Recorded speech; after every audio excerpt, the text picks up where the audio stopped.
All right, perfect. 6:30, we have recording in progress. Welcome everybody to the May 28th, 2025 board meeting, Thurston from the Conservation District Board Supervisors.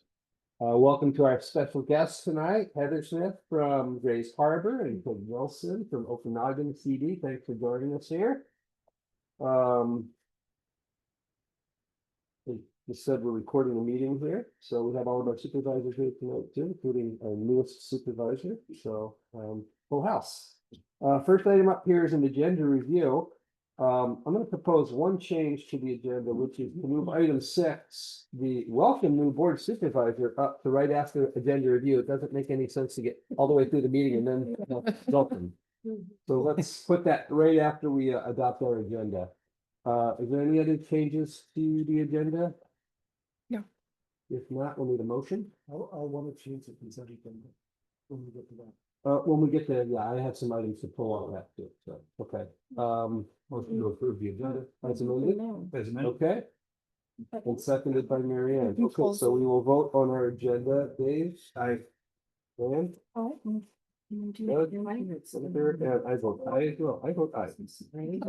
Okay, great. So we have an agenda. So that means the item we moved up is here. Welcome our newest board member. So yay. Thank you for stepping up and filling a void and coming to join us in this little adventure. We really do appreciate it. And just give you a couple minutes to maybe share what brought you here and what you're hoping to get out of this. Sure. Yeah. Thank you so much. I'm really happy to be joining the board. As some of you may know, my dad served on this board for many years. And when I told him that I was going to be joining the board as well, he let me know that his dad, he believes, is also on the board in like the 50s or the 60s. He told me today. Yeah. Okay. So,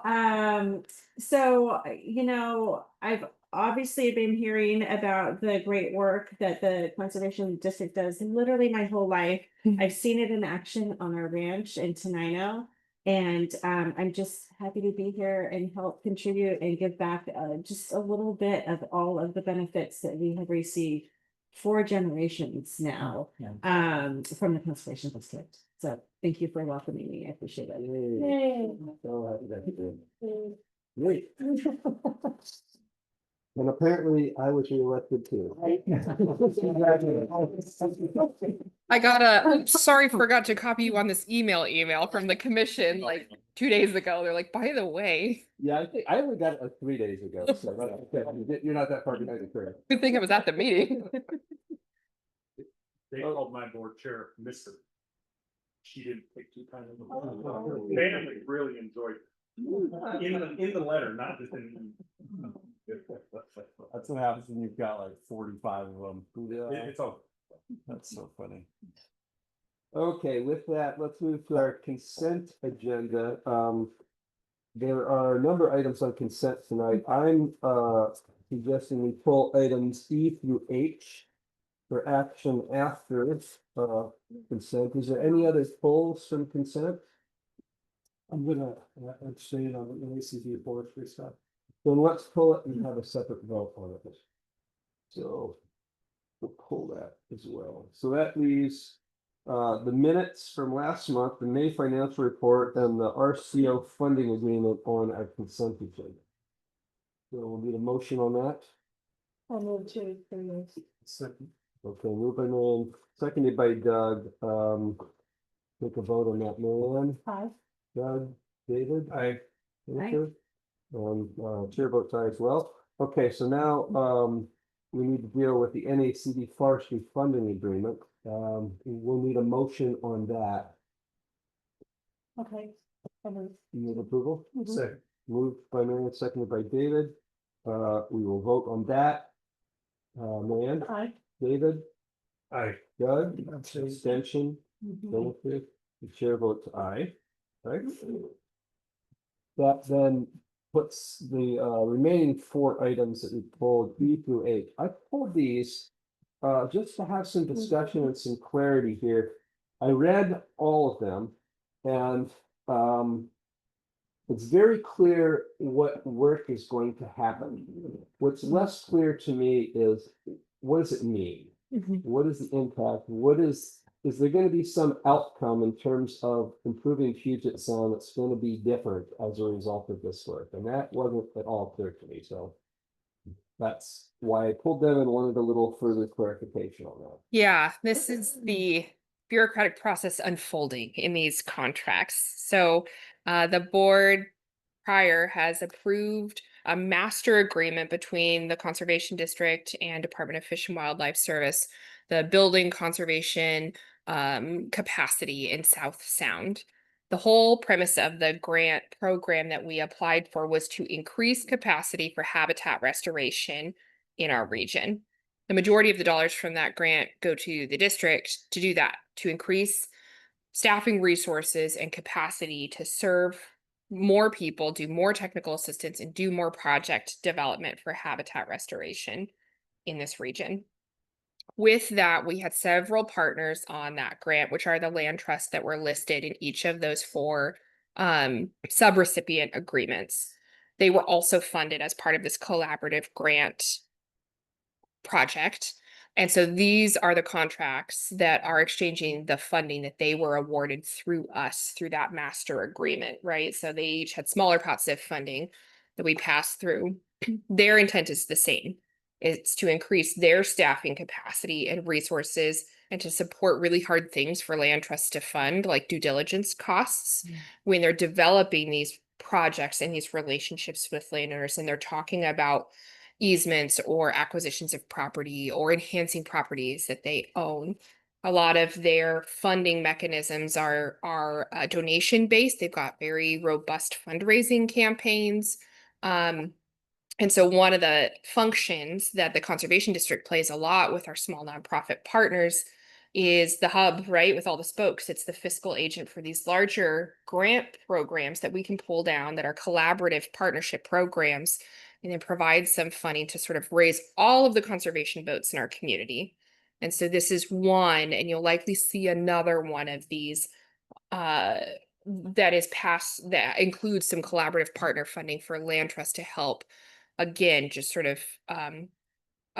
increase their capacity to function in our community. We have a lot of state and federal partners that have a lot of goals, particularly in our Sentinel Landscape program, but also other state level goals.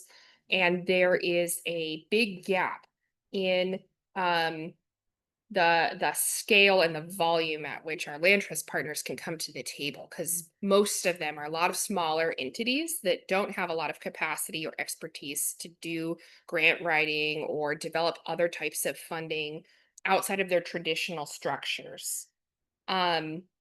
So there is a big shortage of opportunities for working lands easements, for conservation easements of other kinds, for acquisitions of really prime habitat spaces. There's a huge shortage, and the land itself is already astronomically expensive any way you slice it. And so these are specifically designed, again, capacity building dollars. And so this slice will help them have the capacity to enter more projects, apply for more grants, put more of those forward so that we can make a bigger collective effort in South Sound. So that's the goal, is to help increase capacity and output of the work of those entities that have applied. Ultimately, this is about saving Puget Sound, though. How is there any way to quantify the impact of giving money to these vendors on the health and viability of Puget Sound? Well, yeah, I mean, I think this is a big nested piece, right? Like there's probably a big Puget Sound partnership strategic initiative umbrella that we unpack here, that preserving prime riparian habitat, for example, or marine shorelines is going to contribute to salmon populations and restoration of Puget Sound. And so in order to do that, we need to work with our land trust partners that are acquiring and conserving those spaces and enhancing them to do so. I think this meets a big goal of a lot of our tribal counterparts too, that one of the challenges with voluntary conservation is that it's slow sometimes. It's underfunded, and that means it's slow.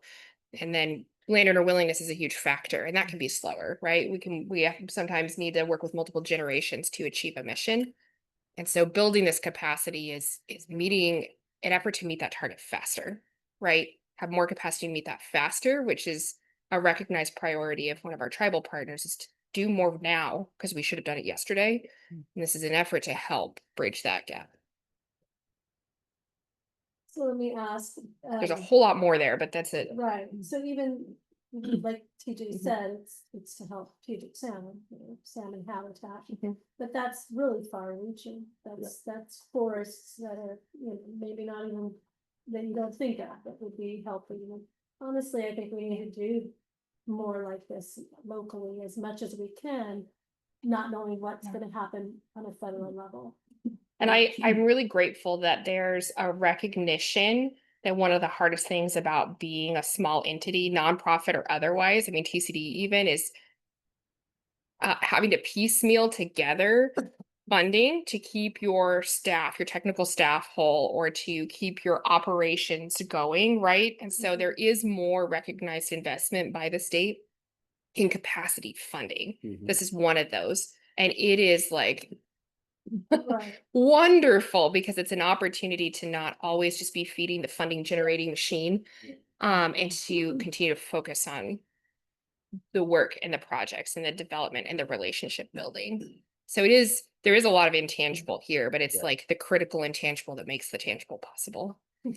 There is, some of this funding then go to support existing staff for these organizations or enable them to go out and hire additional staff?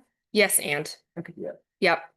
Yeah, I think just like TCD, most others sort of string together multiple sources, and there's not usually folks that are dedicated to like one funding source in perpetuity. It's always an interweaving web that's backfilled. So it is going to do both, and especially we've been able to hire some new staff. This is contributing to that piece of our new hires as well as commission funding, of course. And it's going to contribute to theirs too. And just for the record, I'm concerned, each of these organizations has activities within a watershed with region that people have. Yep. Yes. Yep. And they're all held by their subrecipient agreements to the master terms of the contract, which those dollars come from the PA down. And I will use that. Okay, all right, so we'll need a motion. A motion to approve. We need a motion to approve all four. of the All four. nominees. E, F, G, and H. Okay, thank you. Okay, David, seconded by Mary Ann, we will vote on that motion, David. Aye. Mary Ann, good. Jennifer? I'm gonna abstain because, we're in discussions with Community Farmland Trust about selling, an easement to them for our property, so I just wanna keep that clean. So it passes on a vote of 4 with 1 abstention. Great. Okay. That leads us to public comments, point at which any member of the public can talk with the board for up to 3 minutes on an issue that's on their mind, that would also be of relevance and interest to us. We don't have any member of the public in the room or online this evening, but I will stop here and ask Heather or Greg, do you want to address the board at this point? I appreciate just being here and seeing how you all operate. Having many conversations with my board over the last year and we're starting to get over this district operations and governance. And so I'm looking at other district models because there's 45 districts and I'd say there's probably, Josh will back me up, there's probably about 48 models that are used by 45 districts.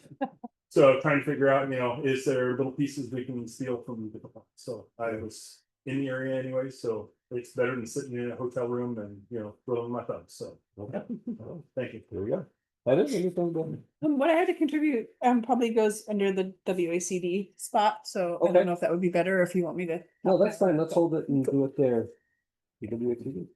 Okay, then, with no further comment, we will close public comment. We'll move on to partner reports. First up here is NRCS. Michelle is not here tonight. I do have a couple words to share on that. Yes, sir. More than lights at the door. No, that's a formerly comes it, or Okay. comes it now. Was at the WACD meeting last week. And she mentioned that they lost 29 employees, they had about 140, so they lost about a quarter of the people. They should know soon, if the IRA funds are gonna be released from new projects, they have 7 watershed plans initiated and may open up more. She said the local worker funding may go.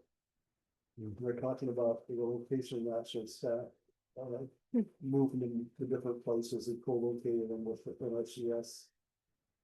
And she did say that some of the outfits that were on the closure list are now off the closure list, so. Stay tuned. That's good. Josh. All right. Well, first off, again, welcome, Jennifer. Awesome to have you on the board. I get to participate in all these appointment interviews, and it was just a pleasure to get to know your story and your interests. So welcome. Since I was with you last, our governor did sign a budget and signed a couple of them, the operating and capital. On the operating side, just across the board, everybody took hits, and we took hits. And I think where we're feeling it the most, well, I know where this area is feeling it the most is in the reduction in engineering grants and the forest health and community. Well, that's statewide because it's a big deal over in Craig's neck of the woods too. We'd been at like ongoing 5 million, and then we got an additional chunk of money for this fiscal year. And so there was a lot of ramp up, like, hey, we're gonna really attack this forest health issue. And then they took that away, and then they sliced the 5 million down to 2.5 million. And so it's caused a lot of hard conversations and that are still ongoing. At the on the implementation grant side, it was approved that per fiscal year per district, there'll be 126,713 per district per fiscal year.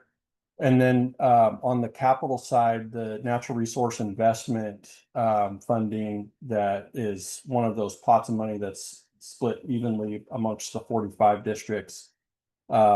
At the 5 million number, it's going to be somewhere in the 100,000 range for those projects.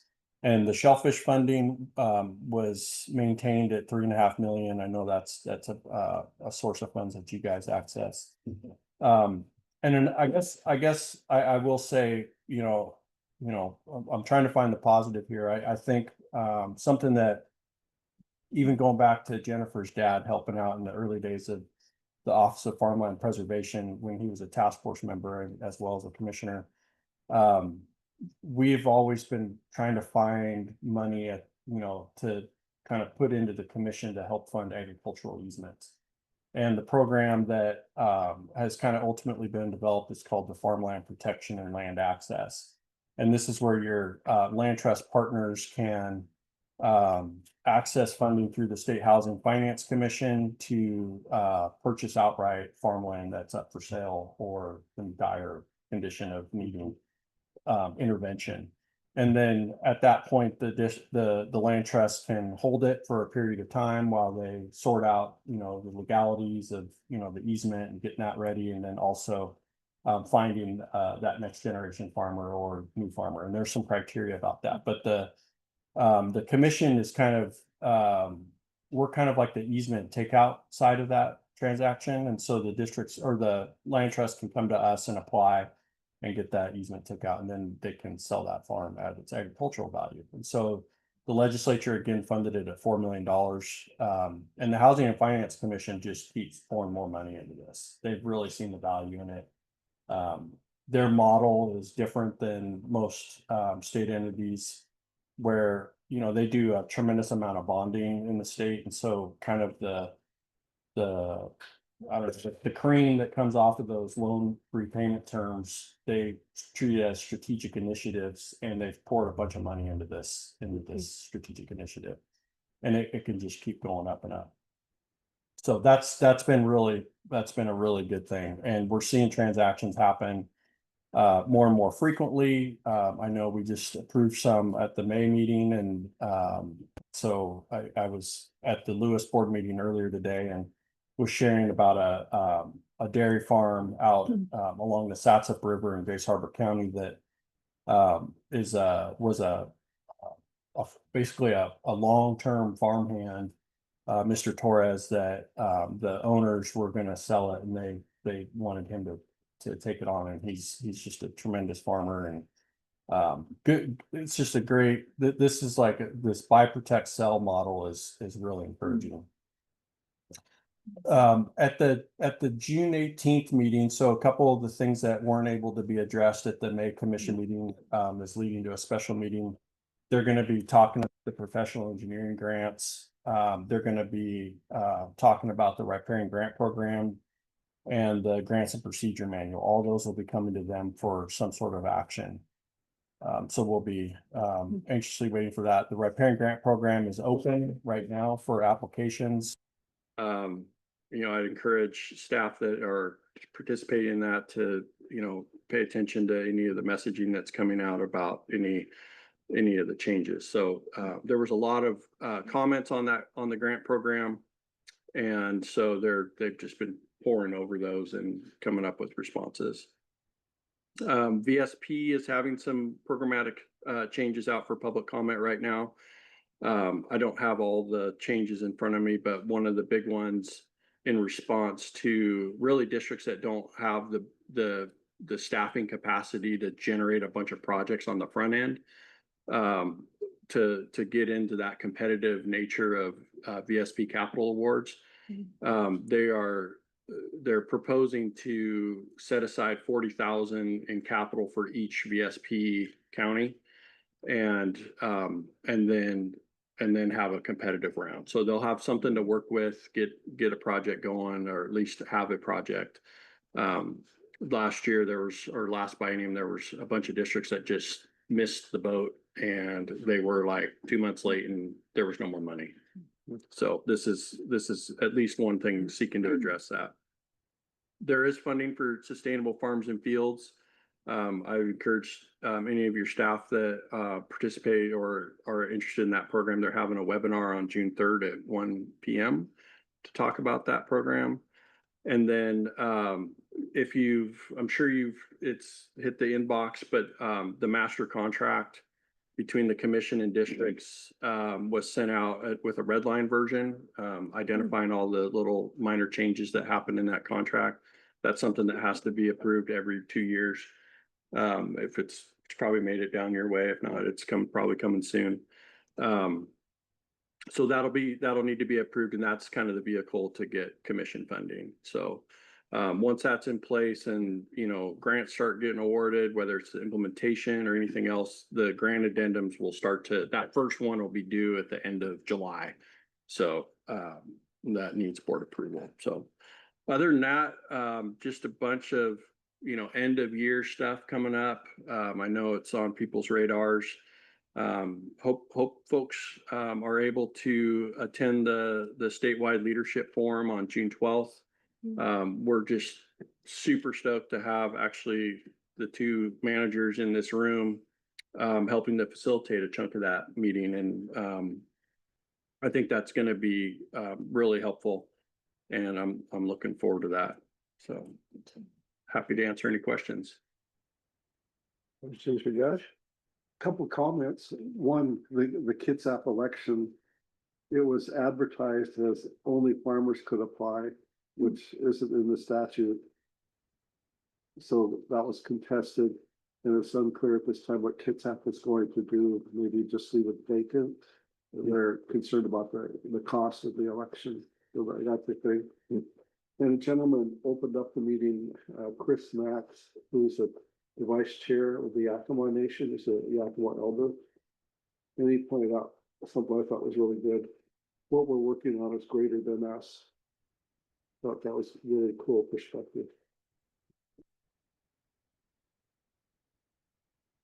All right. Thank you, Josh. Yep. As always, appreciate you being here.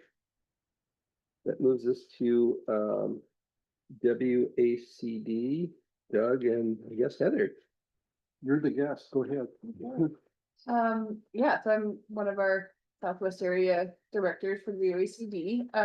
And we are having a strategic planning meeting next month. And so in preparation, I have been hustling around the area, visiting every single meeting and a couple of meetings in our neighboring districts to just kind of meet everybody and hear from everybody sort of what priorities you have and maybe some overlapping areas of interest and concern.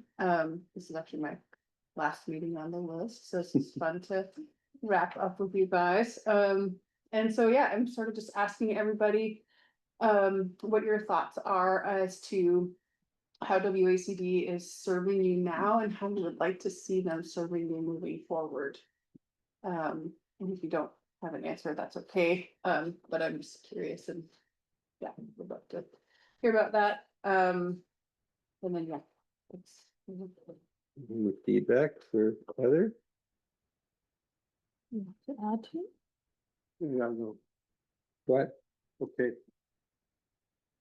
Going back to the DEI discussion we had earlier, WACD funds some DEI projects that's gonna be disallowed this year.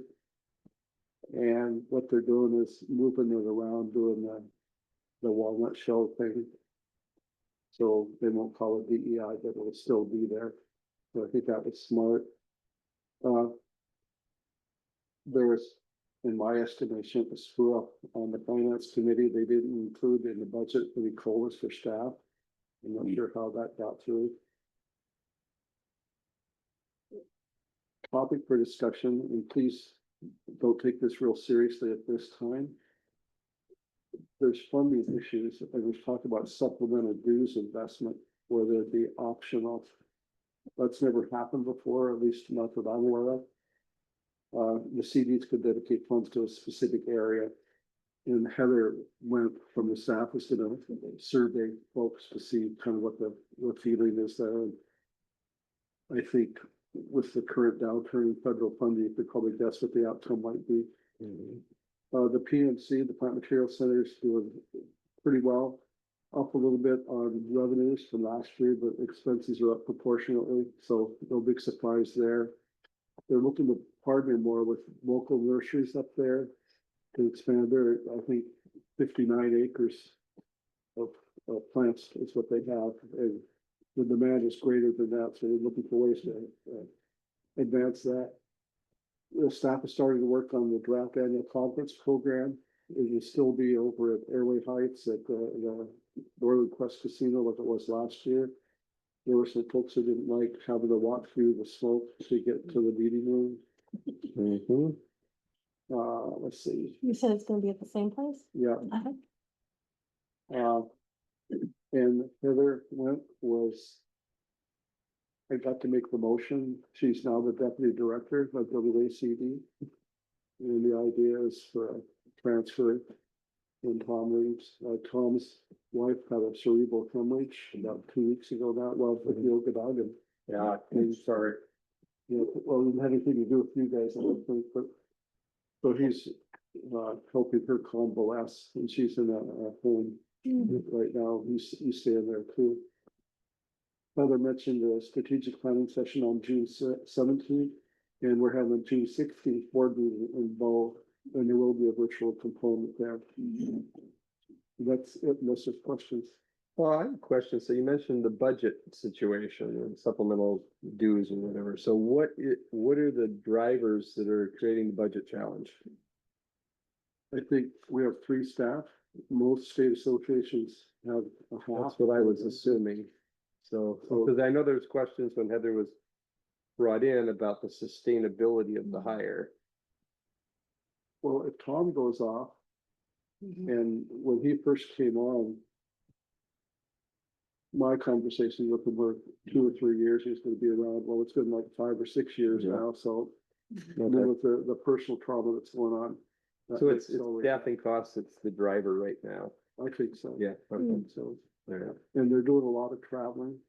Yeah. They're trying to go to all this CD meetings all around the state and 70 cents a mile, and then per diem, that's expensive stuff. Yeah, thanks. Any input for Heather? She is asking us for input on stuff. I don't have any right now. Thank you. I'd be curious what you're hearing in terms of input from other districts? Well, a very loud and resounding, if we can never hear DEI ever again, that would be great. Is one thing. I am. Anyway, and then the other thing is public perception, working on that. And so public outreach and trying to convince people that this is good work that we're doing. Also hearing a lot of supervisors being a little bit more focused on the producer's bottom line more than maybe the conservation, and so that's a little interesting. And yeah, I guess just not WACD or Grace Harbor, but personal. I'm really looking forward to this leadership training and to some of these other conversations for trying to help get supervisors a little bit more training. And it's been interesting for myself, just trying to figure out all the acronyms and all of the involved players and everything that's going on versus like what we're even doing. And I mean, my background is in, you know, a very small farm, but also sailing solutions, so the conservation side too. So it's something I'm very passionate about, marrying both sides and communicating and bridging with people. Yeah, it's a little concerning hearing some of the feedback, so if we can figure out maybe some of that bridging too, and how to reach people and have them better understand why we're doing this work and why we're still doing this work. And like when the supervisor tells me, oh, well, people in our area have been farming this way for generations and it's working great. And maybe that works in other districts, but that's just not gonna work here. I'm just like, I drove past those farms on my way here. It's not working. That's why we still have all this work to do. Yeah. The Chehalis Basin just shared this picture and it's all this exposed water, you know, and I'm just thinking, right, like, what are we doing? How are we addressing some of these things? And people are upset that we pulled a bunch of culverts and then to what end? And I'm like, well, you didn't plant any of the banks and you didn't convince farmers to give a reasonable buffer. And so, there's so many Yeah. strands that are so interwoven, and how to tease through how to really do this work. There's also a lot of conversation about how to cut costs, and I get it under everything, but how to maybe generate more funds could be the flip side of that conversation too. So, And the one piece of feedback I'd provide to WACD, and it sounds like a broken record on this, but I think the resolution process is completely broken. We just keep passing resolutions and nothing happens with them. I'm on, I think, 2 committees, one that has never met and one that hasn't contacted me in a year. And I just imagine we're gonna get to the fall again and there's gonna be all these resolutions passed and get added to a long list of things we're already not doing. So I don't know what the answer is, but maybe it's a moratorium on resolutions or a higher bar to do resolutions. I don't know what it is, but the process is broken. yeah. There's only 87 of them. I know. I read through a bunch of those too, and just noted like, you know, when I sit in these board meetings, right, I think, okay, there's amazing work and it's place-based with these folks. And then, you know, we really need a way to collaborate for like our entire state's work. All of our watersheds are interwoven, and all of these pieces, our community members are so divided on support for this and, you know, how to do outreach. And then it's like the resolution affects maybe 2 or 3 districts, or Yeah. maybe it does a lot more than that, but it's a very kind of self-focused. And I'm like, gosh, WACD has this potential, hopefully, to really help all of the districts rise up together. Well, and even if it only helped 1 or 2 districts, if they actually did it, Right. and actually turned a resolution into action, and it happens sometimes, They have done some, yeah. but there is a long list of things that are quite inactive. So anyway, this is my soapbox. You've heard me say this many times. And I share your frustration because I had the same thing at NACD. Yep. And I call them about every 3 months to see what's going on and nothing. Yep. Anyway, Okay, speaking of NACD, that's our next report. okay. You may have noticed that things at the federal level are constantly changing. I just want to make that the caveat before I say anything. earlier this month, the Senate Ag Nutrition and Forestry Committee, held a hearing on HR House Resolution 471, Fix Our Forests Act. What that would do was reform forest management, reduce wildfire, and increase the pace and scale of restoration of federal lands. It was a former Forest Service employee. This sucks. If they had given them the money in the first place, that would work. But this is basically, let's get more logs out of the woods. Mhm. Yeah, So that's all I'll say about that. Also, earlier this month, the White House released its budget for FY federal fiscal year 2026. And this is just a flavor of some of the stuff. 30.5% cut in interior. That's Fish and Wildlife Service, Bureau of Land Management, USGS, and probably some other ones I can't remember. 1 billion cut in Tribal and Bureau of Indian Affairs programs and grants. 4.5 billion cut in USDA, which includes Forest Service, NRCS, and Rural Development. And a 55% cut, and I don't have the value of that, in EPA. So we'll get those logs out that should screw the water quality. It's my read on that. And also earlier this month, the House Republicans and the Natural Resources Committee voted to include the sale of thousands of acres of Nevada and Utah. So it could be more mineral extraction and affordable housing opportunities. Stunned silence. Can't believe it. NACD did send out a second survey on co-location and space sharing. There's 600 CDs responded out of there, just under 3,000. 83% are co-located with NRCS. So if NRCS goes down, these guys have to find a place to live. 60% report sharing space, which to me, that's a little confusing. How is sharing space different from being co-located? But anyway, the effect would be on NRCS, which would trickle down to us. Registration for the NACD summer meeting is open. It's in Milwaukee, the 25th to the 29th. No word on the NACD new Pacific region representatives. We had a guy named Caleb Griffin from Susanville, California, who would have been really great on this board because he thinks like we do. And I thought it was great that he's doing his own thing on a former Superfund site, growing vegetables on it. So that was pretty cool. There's a new NAC Director of Public Affairs, a lady named Jo Beth Louder. He replaced Chris Young, who we had a great relationship with him. He was always responsive. She's former Senate staff, rural development staff, and sixth generation farmer, which closest to me, how can we be a farmer staffer and work for the Department of Agriculture, Virginia Department of Agriculture, Rural Development, and be still a farmer? How can we do that? I'm not sure. Doug has a little bit of cynicism. Okay, just for this bottom line, NACD is trying to keep up with all this stuff that's coming down. And they're doing the best to support us. So please, when you talk with them, if you do, just extend some grace to them because they've got a whole bunch of new staff too.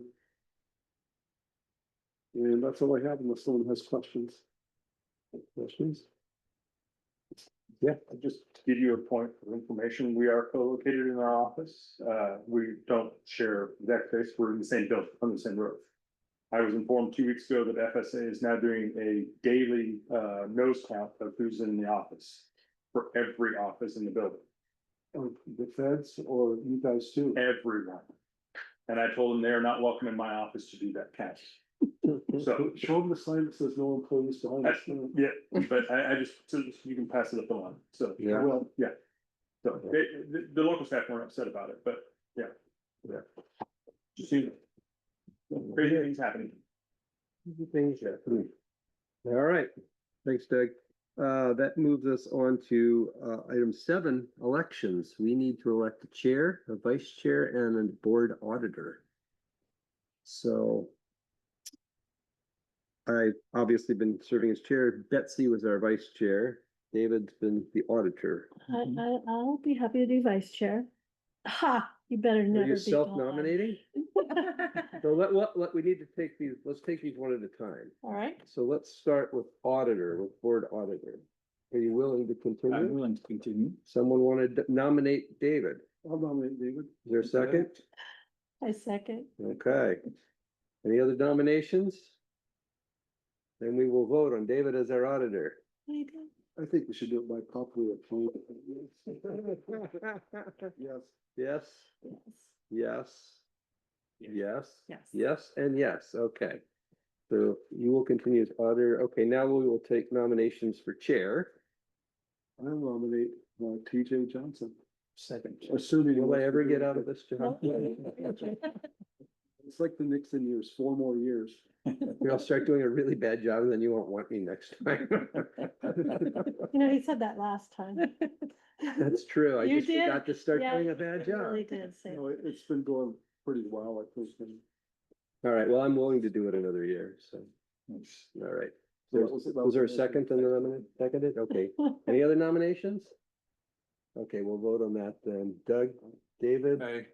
Mary Ann, Jennifer. Aye. Now we need a vice chair. Jennifer, Oh. I'm so brand new, you guys. you are, I know, I passed that. Yes, yes. Doug is nominating Mary Ann as vice chair, okay? Punishment. Especially it is. Is there a second? It'll be, Seconded. Other nominations? Okay, we'll vote on that. Doug? Aye. David? Aye. Mary Ann? yeah, I will do this. Jennifer? Aye. Aye. So I'm planning on TJ never being gone, so, Have you heard about my plans for September? yeah, well, I'm glad at the same time. So, Cause I'm not gonna be here. uh, All right. We got officers for 2025. Thank you all. Well, congratulations, you guys. You know, I think that just shows we have confidence in them. Thanks, Doug. All right, moves us to item 8, governance. The only item up here tonight is to take a look at what's in front of us next month.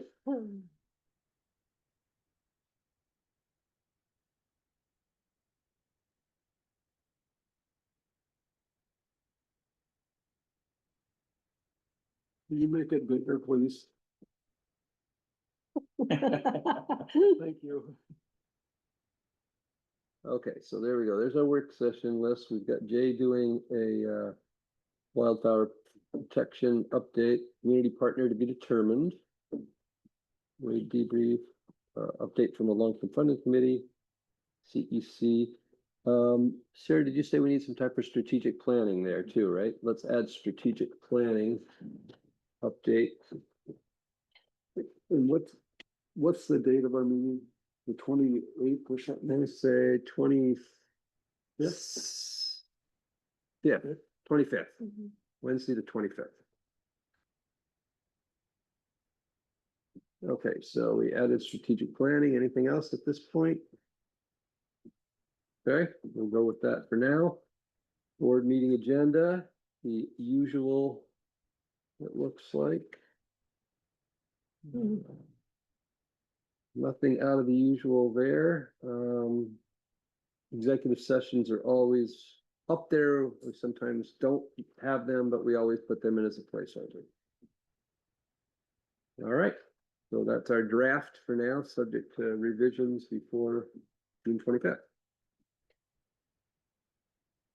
That then takes us to our executive session. So we're having an executive session tonight to consider the selection of a site or the acquisition of real estate. This is permitted under RCW 42.30.1101B. The participants in this executive session will be the board members, our executive director, Sarah, and our legal counsel, Mr. Cushman. We will take no actions in executive session because we can't, but we will have some discussion. And the executive session will last for 10 minutes. So it is now 7:14, let's call it 7:15 p.m. We will reconvene in public session at 7:25 with the report back, and then we will close out our meeting after that. Okay, we just returned from an executive session discussing site or acquisition of real estate. We got an update from our staff and made no decisions. Both we can't in executive session. So with that, we've moved to the end of our agenda this evening. All I need is a motion to adjourn. Motion to adjourn. Moved by David, I'll second after your lemon cake or whatever. seconded by Doug. Yeah, we will have cake after adjournment. So, okay, we're voting on adjournment. Aye. David, Aye. Marianne, Jennifer, chair votes aye. We're adjourned. Thank you all. For the record, it's